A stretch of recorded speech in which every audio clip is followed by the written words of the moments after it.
Hello and welcome back to my channel. I'm Xeno, the personification of a cry for help, and we are back with more Don Chorus Jordan's Route. Now, I really do hope that I get this video out next week. As of recording this, I'm about to upload my Friday video, which will be Nepenthes. So I hope I get this out by the next week. If not, might take a week break. Who knows? I've been feeling a little burnt out lately. I don't know why. But I'm still trying to do the whole, 1 week we do Don Chorus, the week after we do, another visual novel. For the week after, I'm thinking of doing 3 Days to Live, and I know that's going to be split into 2 parts, considering the word count. So, stay tuned for that. But for this week, it's going to be strictly Don Chorus. I did have to download the new update, because the new update is more material for Jordan's route, as well as Rune's route. So, but I'm not going to go back to Rune's route just yet. I am going to wait until I get to every route, and then go back to Rune's route and start, reading the updates for each of them. But yeah, stay tuned for all of that. But also, do you guys have any remedies for dealing with burnout, especially for something you dedicate your time and effort to? Because, as you know in my last thumbnail, which will be from the Nepenthes, I drew it myself, and I'm still shocked that I was able to do that. I don't know why. But I felt so fulfilled during that. But I also want to read more again, and I want to do other things again. I don't know, I was thinking about making a second channel or something dedicated to something else. I'm not too sure. What are your guys' thoughts on that? Let me know. This channel is mainly for visual novels and also my music, considering I did link my DistroKid account to this channel, so that's why if I upload music, you'll see it on here. But anyway, just let me know what you guys think. I don't know. I've been thinking of I'm trying to come up with ideas for this channel or for a possible second channel, so I just want to hear your guys' thoughts on it. And actually, if there's anything else you guys can think of that can improve this channel in any way, let me know. I'm always looking to improve upon myself. Oh, and also, what do you guys think about really long videos? Because I know that I did the album of Rants and Wilts, and that was over 2 hours long. And I know that my video times kind of differ between each other. I know I'll upload videos that are over an hour long, and sometimes there'll be videos that'll be at least 40 minutes long. What do you guys think? Do you guys like the shorter types of videos or the longer types of videos? I need to know. But I will say though, the longer videos take a long time for me to edit, and I get so exhausted, and I get so sometimes I can't concentrate on any of them, and they'll take me days to finish unless I really lock in, and I haven't been able to do that lately. But anyway, enough of that. Let's continue to Jorgen's route, shall we? So the last time we left off, Arvo wants to take things slow with Jørgen. They're moving way too fast. They snuggled together for quite some time during the blackout, and then at the end of the video, Jørgen took the initiative by climbing into Arvo's duvet and slept with him for the night, which was nice. That's pretty much all we need to know. Let's continue onward, shall we? Snowflakes fall on my unfurled tongue, melting immediately. The warm glow seeps through the thin cover of clouds, and I bask in it, feeling it spread over my body. It's so good to be outside. My legs hurt from sitting for half of the day, and I desperately need a coffee. But even just being back in the daylight instead of a stuffy lecture hall wakes me up. Oh wait, we're going out of town. Hence the skip button. Yes. We're gonna be getting some tea. Okay, so we did choose something different for the tea section. Okay, so remember in Rune's route, we chose the masala chai, which I know all about. That shit's fucking great. And for later route, we tried the lapsan soshan. So now we're gonna choose the puer. I believe that's how you pronounce it. Let's go ahead and try it! I pointed at the menu, at the category I don't recognize at all. Puer. What are these? Are you ready to order? Yes, thank you. We'll take Jinchuan Ulan, this puer, Gyokuro, and maybe Darjeeling Autumnal? And of course, the first and second flush at the moment, of course. First flush. And they're all getting their fucking food. Let's go ahead and skip all this. We got our teas. You know, I always have a feeling that this specific portion of the visual novel is gonna be shorter and shorter by the time I finish with these routes, because oh my god, we've been through this one, this is the 3rd time so far. And there's only a limited amount of teas we get to choose. So, this pot is Darjeeling, the blue one is Jinchuan, This one is a melon puree. Huh, what's with that name? Rune chose this one on purpose, didn't he? Thank you. These are already brewed. When you want your second brews, please ring this bell. And of course, let's all try our fucking drinks. I don't know. I don't fucking know anymore.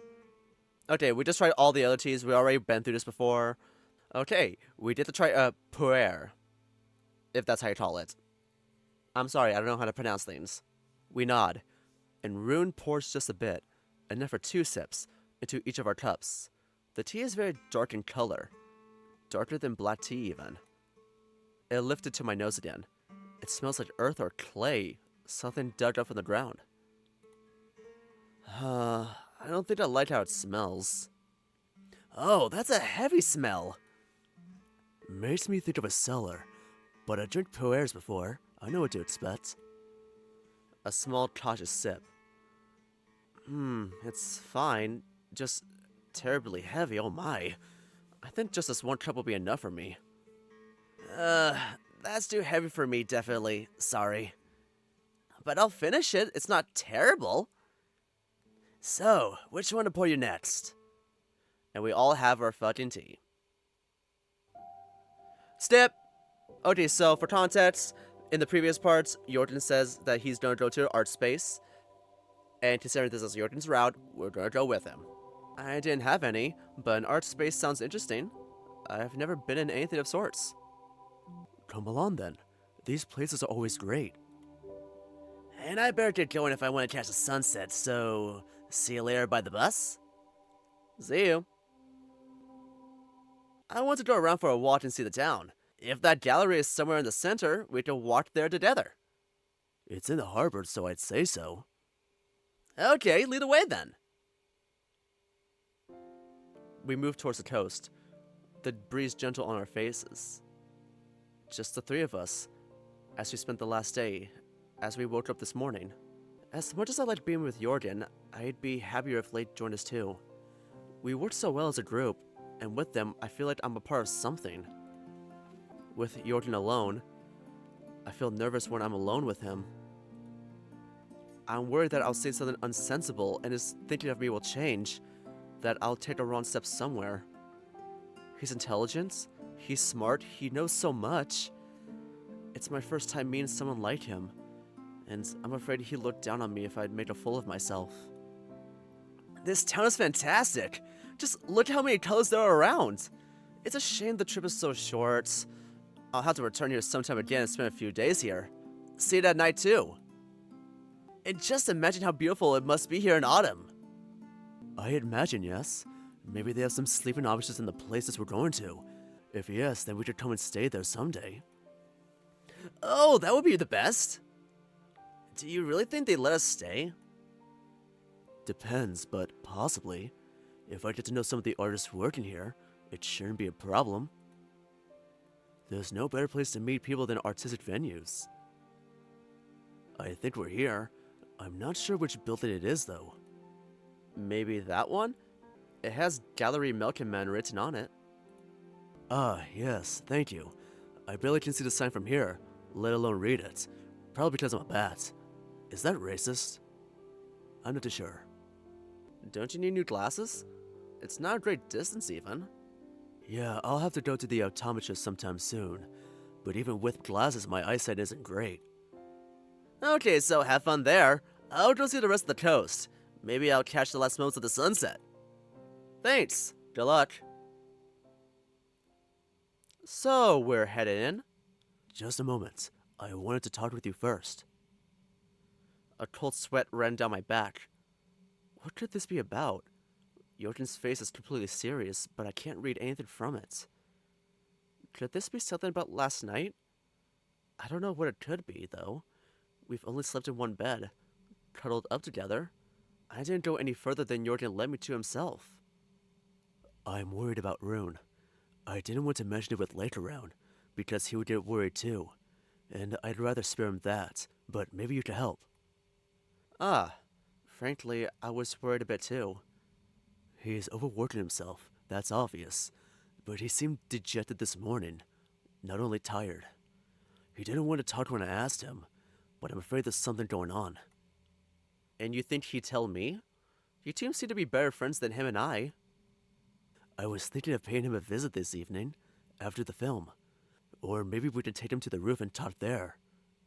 Sounds fine to me.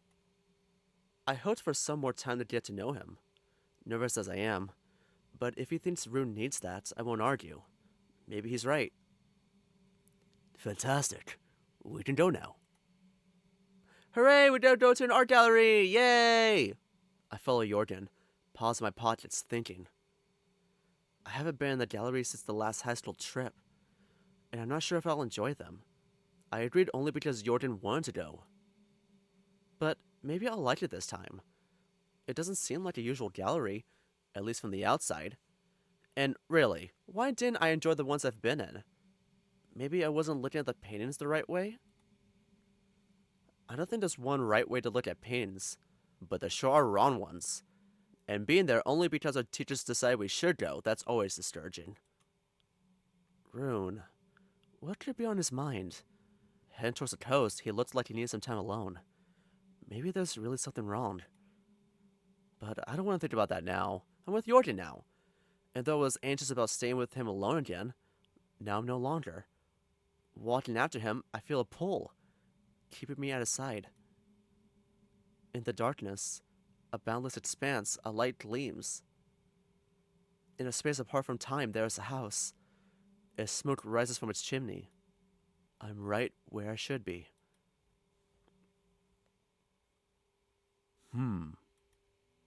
It's empty. We entered through the main entrance and nobody greeted us. There was no ticket office, but standing inside now, I don't think this is the kind of place that would have one. But where are the visitors? And where are the artists? There's only this triptych on the opposite wall, 3 canvases of red, and this huge concrete hall. Reinforcements running along the walls and ceiling like ribs. I feel small here. Too small. And the painting beckons me forward. I blink and it clicks. It's a ribcage. We're inside of a whale, quiet and desolate, slowly dissolving. It's not dinner time anymore, is it? It's oddly quiet in here. Though the doors were open, we should look through the ateliers. There must be someone working here now. Where should we check first? You're asking me? I've never been in this sort of place. I have no idea what to expect. I kind of feel like you didn't really want to be here. Correct me if I'm wrong, but you didn't seem too interested in this kind of art. Well, I don't know. I thought it'd be nice to see the place if you think it could be interesting, even if it's not usually my thing. I get completely, so I don't want you to feel like you're just following me inertly. Now I can follow you for a bit, and you can explore this place at your own tempo. I think that could be more interesting to both of us. Maybe, yeah, so... Oh shit! Okay. Offices? I point to the 3 wooden doors on the wall right to the entrance, each with a plaque with a name written on them. Let's check these doors. They look like they lead to offices. Okay, it's a regular weekday. Someone should be in one of these. Who's here? I press the handle and the door opens. Hello? Anyone here? Silence. It's definitely an office, with a desk and a chair behind it, a sofa and cabinets, but it lacks one important thing, a person working in it. Should we come in? I don't think so. I don't want to break into someone's office. Fair point. What now? We check the next door. But the next door is locked, and behind the third one is a similar office, similarly empty. No trace of a living soul apart from the 2 of us. I try not to glance at the red paintings this time, but I can feel them behind me, a burning sensation on my neck. So, where now? Up a level? How about we check what's upstairs? Sure. Lead the way. I start walking to the stairs to the upper level. Something in me wants to turn back and walk towards the paintings, The three large fields of colors, like an immovable monolith fixed in space and time. They feel like something from beyond. But I turned away from them and walked up the stairs, Jørgen following me. Oh? No one here either. I don't think this part is even open. If it wasn't, then why wasn't there a sign or some tape blocking the way? The whole place is empty, apart from a single ladder standing in the middle of the room. But there are spotlights every few meters, ovals of sharp light illuminating nothing but the cold floor and bare walls. A chill runs down my spine. I'm not sure why, but I don't feel comfortable here. Maybe it's the way the whole place feels like a skeleton? Bare bones exposed and bleached white in the cold light of the spotlights. I think we'd better head back down. This looks like the main showcase space, but there's nothing here at the moment. I'm afraid our timing is the worst possible. We've arrived right between two exhibitions. Still, there had to be some people here. We should check the rest of the ground floor. And now it's at the next level. We don't have many more options, right? That's all. This corridor looks like it leads to another hall. Maybe it wasn't the main entrance and the whole exhibition is there? Possibly. Let's go! Nothing left for us but to check. We leave the hall with the red triptych behind and move into the corridor. Narrow. One side a solid concrete slab. The other with windows opening to the harbor. Jørgen walks a few steps behind me. His steps almost silent. Looking out the windows. How are you doing? You know, I think I'm having fun. Exploring this place is perhaps more interesting than just looking at exhibitions. Though I hope we find some in the end. We leave the corridor and walk out into the second, much bigger hall. In the middle of it stands a red cube, about the size of a room. It glows ominously, the room bathed in its radiance. This is it, I think. It certainly looks like something. Is it like an artistic installation or something? I don't know. Maybe it has an entrance? Maybe I'm becoming paranoid, but in this eerie silence, walking closer to this object doesn't seem like a good idea. Actually, there's something beneath the silence. A hum. So low that it becomes not a sound, but almost an object in itself. Funny. It's palpable almost. As real and solid as me and Jørgen. This hall around us. More real than this glowing cube that looks like a feverish headache abstracted into a shape. Let's check. I'm curious. I nod, ready to follow Jørgen. We move closer, the low hum growing in intensity with each of our steps. I think I see an entrance at this side. I point at the vertical slit in the left side of the cube, a beam of light shooting from it like a fallen column. Jørgen and I both walk around the cube and reach it, peeking inside. What the hell is that? Perkele! I jump back immediately. A silhouette presses to the plastic curtain, a thin veil separating us from it and the inside of the cube. Is someone there? Obviously there's someone there trying to get to the other side. Fucking hell. The shot of adrenaline I got was so powerful my legs feel like jelly. It barely supported me. I had to stop myself from sitting down on the ground. Finally the curtain opens, and from behind it, emerges a black cat. It's close! You know what? I think Durili told me, for context clues, Durili is a mutual of mine who works on the game Archipelago, which we did play some time ago. Actually, kind of like right after the Love and Instruction Game Chain, since that was also a part of it. I believe, like, it was him who told me, like, you know, how to get to Claus's route, which is apparently a bit complicated. But also, it doesn't really matter to me considering no one asked for his route, which is funny. What were you? Sorry, I got tangled up. You. Jørgen, hello there. Good to see you. It's been quite a while, wasn't it? And it should have stayed that way. What the hell are you doing here? Jørgen, dear, we're on one trip together. Don't tell me you haven't noticed me in the guest house. You're lucky I didn't. What's going on? Is there something I'm not aware of? What? Wait, what? Colossus, Jørgen's ex? Oh my fucking god. Holy shit. That's so funny. I'm so gagged. Oh my fucking god. Anyway, let's continue, shall we? Oh my god, I can't believe it. Oh, Jesus. Arvo, meet Klaus, my ex. Ex? Jørgen's ex? Him? So you're like, not on the best of terms? No, not really. The last time I saw him, he forgot about my birthday and came to the party I threw with a fucking snake that he managed to lose there. We had to evacuate the whole building. That happened in the local community center. Just imagine the chaos.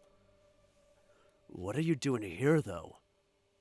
I was working on this. It's almost done. This? You mean this is yours? Yeah, this whole hall is empty at the moment, so they let me use the materials scattered around and do whatever I wanted with them. So, what is it you're building? Oh, I can't tell before it's ready. So, where's everyone? You're the first person we see here. I don't know. Probably at work. I only met one guy here in the morning, and he was sleeping here overnight. Huh, makes sense. If it's a collectively managed space. Is there something interesting to see here? There's a painting hanging in the main hall, and I think that's it. But if you come later and meet the artists, they have a lot of artworks in their ateliers. Thanks, but I don't think we'll have the time. Actually, Jørgen, we have only half an hour to the bus. Klaus, are you coming with us? No. Thanks, but I'll stay here. I need to finish this before I go back. And how will you get back to the guest house? Oh, don't worry about me. I'll find a way. And the cat disappears under the veil again, back inside the red room. And not the dark web. We better get going.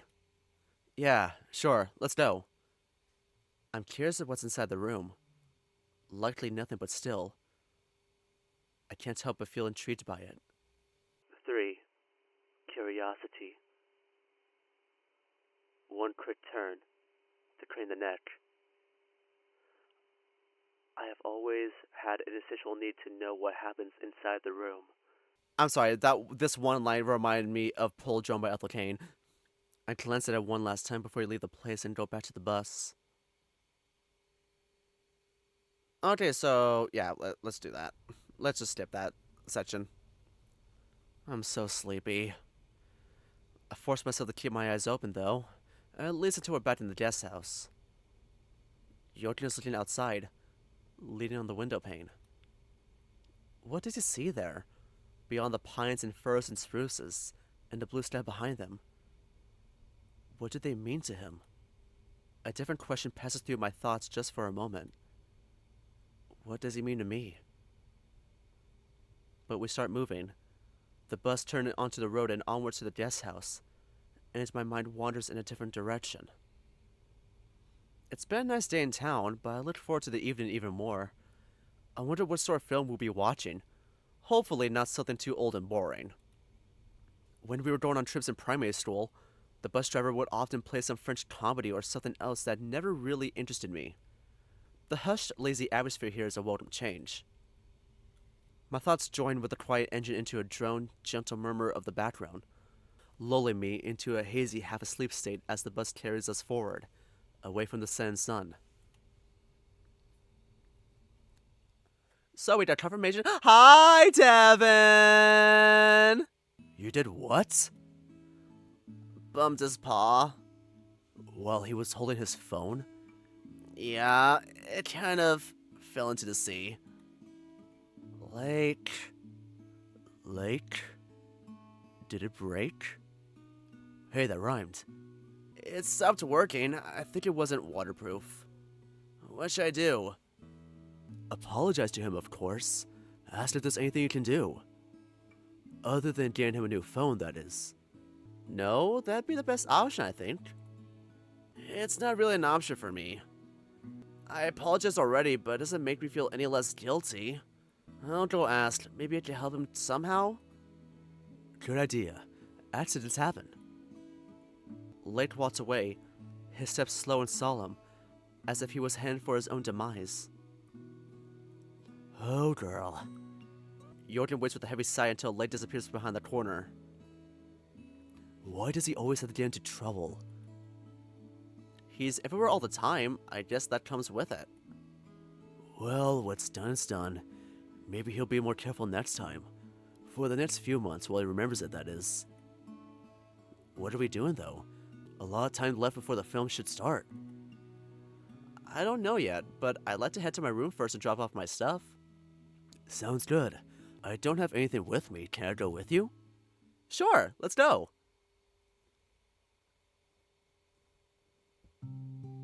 My room. Again. Familiar and safe. Everything is just where I left it. I glance at the bed, sprawling and inviting, and a great tiredness overcomes me like a wave. I didn't sleep much, and I could feel the sweet embrace of Morpheus waiting for me, warm and inviting. But I'm not alone here, and I have to stifle the urge. My backpack and camera bag land on the ground, and my jacket follows. I feel too lazy to put it inside the wardrobe. Do you want something to drink? I'm fine, thank you. You don't mind me staying here, do you? No, why? I thought we could go back to doing what we did last night. You mean cuddling? Correct. It was nice. We could. I like that a lot too. Woohoo! Taking off our shoes, we get onto the bed, eager. A peculiar feeling rises up in me. Something like lifting up into the air, weightless. Jørgen leans against my side, head resting on my shoulder. Looks like once he opens up, he doesn't mind being close at all. Maybe he's touch-starved? But then who isn't? I'm just not brazen enough to cling to him like that. I feel as if I was imposing myself on him. But this way, I don't mind it. Quite the contrary. I wonder how Lake is doing. Lake? Why him now? He was serious about the phone. I'm a bit concerned that he will keep thinking about this, feeling guilty after Rune forgets about it. Or maybe the phone was very important to Rune. I don't know. Either way, I feel sorry for Lake because I know how badly he's taken it. But enough about him. Jørgen's paw finds mine and he pulls me down to the bed, snuggling his back into me. My head rests on the pillow, snout fitted into the nape of Jørgen's neck. Pulling him into me, I can feel how light his body is, but also how firm and sturdy he is despite that. My paw traces along his ribs, feeling them through the fabric of his black shirt and his short fur underneath. I'm skinny, I know. I wish I was this skinny. You look good right now. Some belly looks cute on you. Oh! Do I have a belly? Hey, I meant it. You really look good. You too. I settled the bat into myself so that he can't see my face, surely betraying my fluster. Suddenly, I remember something from the town, something I wanted to ask about earlier, but I was busy thinking about the museum. By the way, Klaus? Really? I have a hard time imagining him in a relationship. How did you end up together? I mean, why would you talk about his ex while you two are snuggling together? Arvo, what's wrong with you? Like, genuinely, what the hell is wrong with you? Jørgen tenses up in my embrace as he hears Klaus's name, strung like a bowstring just at the mention of him. And I start questioning if asking was a good idea. Yeah, really? Really? Oh, really? Long story.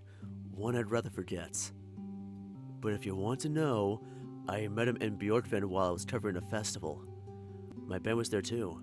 We played a concert, and when the rest of the band went for a smoke, I went the other way and saw him sitting at the side of the building. Covering a festival? Yeah, as a journalist. I was tasked with taking photos and doing a small write-up. Several interviews too. So, I asked what he was doing, and he said he was listening to the concert, but it sounded better through the wall.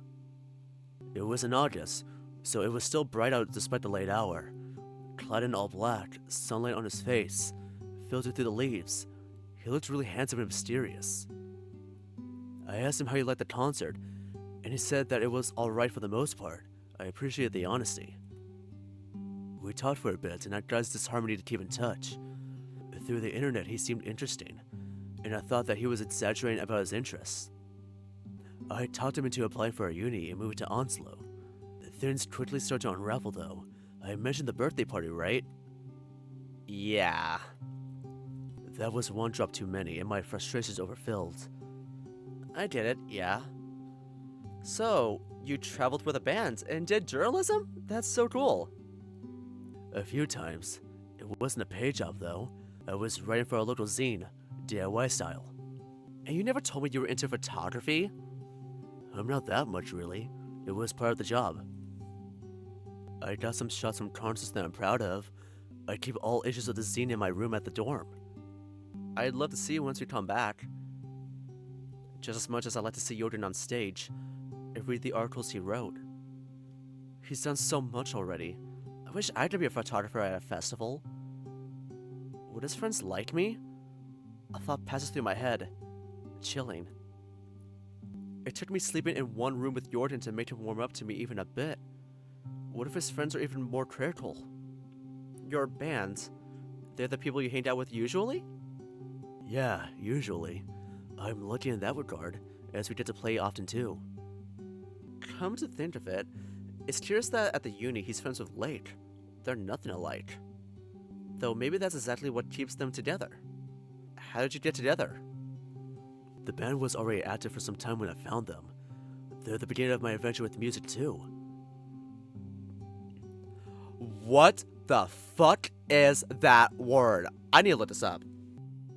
Okay, let's continue this. Back a few years ago, I think I was 17 at the time, I went to their concert at Xeno Liebenhuis. They were playing an improvised gig and it was my favorite venue, so I thought it'd be cool to go. Wait, they let you in when you were 17? Yeah, it's an anarchist venue. They don't check people on entrance. They would check at the bar if you want any alcohol, but barely anyone drinks there anyway. Certainly not me. I went mostly to punk concerts before. I'll never forget how powerful of an experience it was for me. Standing there in the crowd, barely able to see anything but the strobe lights bouncing off the ceiling, and listening to the absolute wall of noise crashing at me from the stage. I love extreme music, I really do. It's an indescribable feeling, the assault of senses, so powerful it pulls you out of your body. It's a meditative experience. Everything shuts down, the walls you built around you crumble, and all that's left is you and the music. After the concert, I went up to their instruments and lied that I'm their technician, then sneaked backstage. I think they appreciated that, because they were happy to chat with me. They told me they were looking for a singer and I thought I could try. Did you sing before? No, it was a spontaneous thing. Many more things happen in your life when you say yes to every opportunity, both good and bad. He turns to look at me more directly, resting his palm on my chest, fingers sinking into my fur above the collar of my t-shirt. Who do you usually hang out with? Me? I don't really have a group yet. I know a few people from my year, and Lake from the dorm, and Miko. I've known him for some time, but we haven't talked much since we started uni. Or before that, for that matter. I see. The bat snuggles himself into me tighter, snout resting below mine. I could have played some music, but it's too late now. I don't want to stand up, or even take a phone out of my pocket. My arms feel heavy. I'd play something happy. I feel happy. Even though it's dark outside, I bask in a warm glow, emanating from Jørgen. Yay! That's cute. You're cute. My paw holding his. The warmth, the softness of it, the smooth palm, the short fur on the reverse side, the claw scraping against my paw lightly. I should buy him a flower, something that would match his handsomeness. White. That's the color I associate with him. A white rose. That's what would be fitting. But I'd have to find it, Or find a florist. Aww, that's cute. Wait, we should have been watching a movie. Did we skip that entire portion? Why are we back to the boats? There should be one around here, probably. Hey, wait for me. I'll be back soon. I'll go with you. That's fine too, I guess. Maybe he'll know what flowers Jordan likes. The streets are empty, but behind the window panes, shadows move across rooms. I peeked into one curiously, but I see an empty living room. Children's toys stare across the floor. In the distance, a train whistles, the harsh sound breaking through the lull of gentle waves licking at the shore, as if the sea was trying to swallow the island little by little. I wish I had my camera with me. Why didn't I take it? Especially now with no one else around. The charm of this town shines from every street lamp and every rooftop, uplifting. Cold bites on my paws suddenly, bringing my attention back to lake. Where are we going? I'm looking for a florist. Oh, I know one! It's a few streets away! Lake runs away and disappears behind a corner, leaving a trail of paw prints behind him in the fresh snow. I look around and a chill runs down my spine. I'm alone here. My paws carry me, cutting across the snow, through meandering alleys, to catch up with the lion. And there he is, standing before a store, tail swinging behind him playfully. He has an innocent look on his face, so pure it feels almost like a mask. I try not to look into his eyes. Okay, it's so jarring, like, reading this text, like, already knowing, like, what we know about Lake being non-binary. Because we've been down that route. But of course, like, you know, in the context of the other routes, no one else knows about Lake's identity, so obviously they're gonna keep using he and pronouns to describe them. So it's so jarring to, like, read this text and not see they them pronouns being used for Lake. You get what I mean? Anyway, it's here. He opens the door and holds them for me. The sweet smell of flowers clings to me when I enter, crawling inside my nostrils and up my brain. Hello? Anyone here? You pick any flowers you want. They're for everyone. Oh. What do you think Jordan would like? Why do you want to give Jordan flowers? I mean, that's what you do, right? When you want to show someone your feelings? I'm so strung up, my arms feel stiff, like two branches. I don't know what to tell Lake. I understand. Pick whatever you like. Pick whatever you like. Does it matter much? It's the gesture that matters, not the flower itself. Oh, wait, no. Read that again. Think of it as an exchange. No, I want to read more. To give me your feeling. What? To give me your feelings? Okay, what is that? What part said? And in return, you want. Oh. No, it's not an exchange. I don't want anything in return. You should get carnations. He likes them. Do you have feelings for him too? Me? No, don't worry. But do you think he'll accept them? I hope so. You hope so, but you can never know. There's always a risk, and you can't lose so much. You can lose him. No. I picked a single flower. It seems more fitting than a bouquet somehow. Maybe because Jordan himself reminds me of a flower, ready to bloom, with his passions and temperament, reaching out to the light. But now I have to find Jørgen. Where is he? With his friends? Maybe at a band practice. Wait, I know, he was waiting for me. Waited for me on the roof. He wanted to watch the sunrise together. What is this timeline? What is this timeline? What the fuck's happening? The corridor is packed with students, so I have to push them aside to walk, wriggling my way through the dense crowd. Where are they all going? I keep the flower close to my chest, shielding it from their flailing paws and greedy eyes. Finally, I push to the locker room's corridor. It's much quieter here, and cold. The windows all open and Arctic wind blowing freely. I reach the door to the closet and open them wide. Only it's not the closet that's behind them. Stairs. I can see that. The damp smell wafting from the underground. Earth, soil, heat. A weird kind of heat, sticky and humid. Like another person's heat, air heavy with perspiration. Answer! No! What is this a dream? Or is this, I don't know what the fuck this is. Step, and then another. They echo in the underground, stubbornly loud. The staircase is long, leading several floors deep into the earth's innards. Your paw slides along the steel rail, not quite holding it, but helping to lead you in the near darkness. Last step, and your naked paws rest on the marble floor, slightly warm to touch. What the fuck are you? As with the press of a switch, brightness fills the room. Soft light coming in from windows on one side of the marble hallway ahead of you. A marvelous corridor opens before you, tall and long, lined with luxurious materials processed with skilled hands of an artisan. Pillars stand along the way like guards, bulky and Spartan. Instead of being intimidating, they make you feel safe.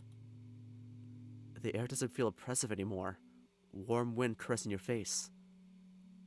Opposite the windows, there's a door between each of the pillars, some closed, some open, but your paws carry you forward and forward still, until the end of the hallway, where a thick door stands, covered with dust and forgotten. You grab the handle and open it. The source of the heat seems to be up ahead, waves of hot air licking at your face. Something wants to be found. It pulls you towards it, eager. The corridor goes on, a red glow shining at the end of it, taking the place of the darkness as you walk along the raw concrete. Something about this place feels familiar. You're sure you've touched these walls before. The smell hints at some long, deeply buried memories. It's a bunker. Why would I ever be in the bunker? Something stirs in your heart, though. You not only know this place, you created it. You know what's ahead of you. Still, your paws carry you forward. Is it even still there? After all these years, you can't be sure. But your paws walk you around the bend, and behind it is a concrete chamber. Thin pillars like a whale's bare ribcage. You take a step forward, paw touching steel barred grating, walking into a place all too familiar. There it is, ahead of you, lying on the table, exactly as you left it. A safe, locked. You know the combination. It's etched into your head. You don't even have to try to recall it. I don't want to be here. You don't want to be here. You don't want to open it. Your paws don't listen to you. You can't take a step back. But your paws led you here for a reason. There's something you have to do before you come back. Better think. Why are you here again? Why now? I don't want to be here. But I have to. Why? To open my heart again.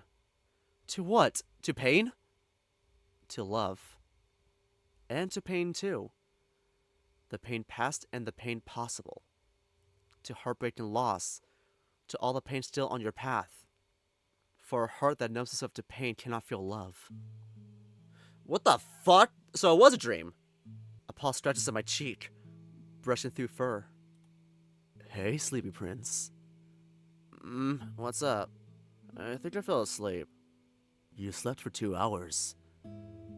Everything's coming back to me slowly, emerging from the muddy waters of the dream, receding back to the corners of my subconsciousness. I'm waking up, but it isn't easy. I know, but supper has already started. Thank you, and sorry for falling asleep. What were you doing? I've read something on my phone. I don't need much sleep. I think I saw something important in my dream, but I don't really remember now. The dream slips from my grasp, like an eel in water. It's deep in its hunter. Only now I'm hunting for meaning. What was the dream about? I think it was about something that has already happened to me before. I was in a place that felt very familiar, but I don't really know anymore what it was. Try to catch it now. Dreams really come back later. I always try to hold on to mine. Usually they're mundane. Not much to remember, but sometimes they can surface interesting things. For example, I never remembered my grandpa who died when I was a kid, until I had a dream with him. I knew it was him right away. I couldn't verify it with any family album, but somehow I just know it. Oh, I'm sorry to hear. Don't be, I didn't get to know him. Cruel as it might sound, it doesn't feel like I've lost someone. My dream, Concrete, staircase, and marble. I connect individual strands, and finally the image comes together in my mind. I focus on it harder, trying to come up with anything, and suddenly, like two synapses collecting, it clicks. Have you heard of mind palaces? No, not really. What about them?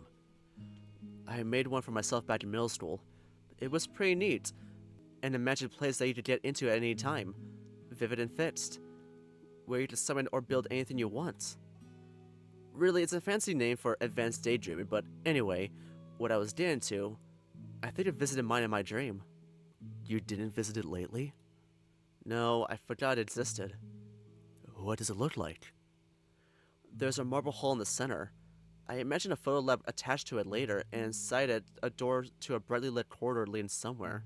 But I don't know where. What do you mean you don't know where? Didn't you create yourself? I let my subconsciousness work on that part. I've entered the corridor a few times, but never got to its end. I think it's better that I don't know. This way the possibilities are endless. I just still wonder what's there.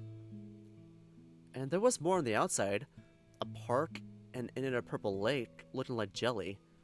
I think I got an idea for that one from a game. I used to float on it in a canoe often, and try to compose music. It never worked out too well. I don't think I have any talent for music. I think I wanted to try it because Mika was into it. Sounds like a neat thing to have, but also hard to create. I wonder if it could really be a useful tool, for composing or otherwise. And if it wouldn't get in the way of enjoying the real world. I think I'd rather go for a walk and explore something than do it in my head. Yeah, I get it.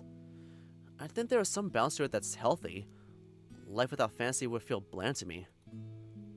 True, that's what every book is. Unless maybe it's a phone book. But every book tells a story, even if it's an encyclopedia. It's not only a book of facts, it's a documentation of our collective imagination, trying to tell out things natural and animal-made. And book or not, the mind always tries to put things into a narrative. We have the brains of storytellers, even if we tell the stories to ourselves only.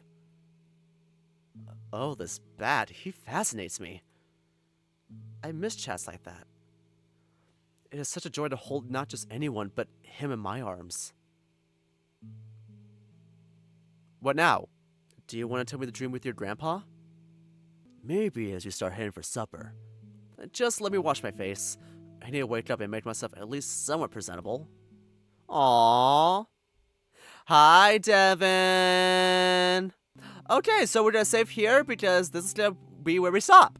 So we got confirmation that Klaus is Jordan's ex. That is hilarious. Oh my fucking god, that's so funny. But also, Mind Palace? I was so confused because it just jumped into the town. We picked out a flower. And then all of a sudden that happens. I don't know what the fuck was going on. So, is it true that Jordan likes carnations? Was that like a specific point in the town setting that we skipped? I'm not too sure. But anyway, we could probably get all the confirmation of that and more in the next part. So in the meantime, thank you all so much for clicking on this video. If you enjoyed it, give it a like, and subscribe if you're really interested. I'll leave a link to the game in the description below if you want to go play for yourself, as well as a link to my Blue State if you want to support me on that platform. And as always, I'll be leaving a link to the visual novel me and my good friend Zid the Red Panda made for the February Game Jam called When You're Mine. Please do show support to it, and if you do enjoy it, maybe consider rating it and comment on it on itchio. We love reading those, it makes our day. And as always, thank you all so much for watching, and I'll see you in the next video. Bye bye!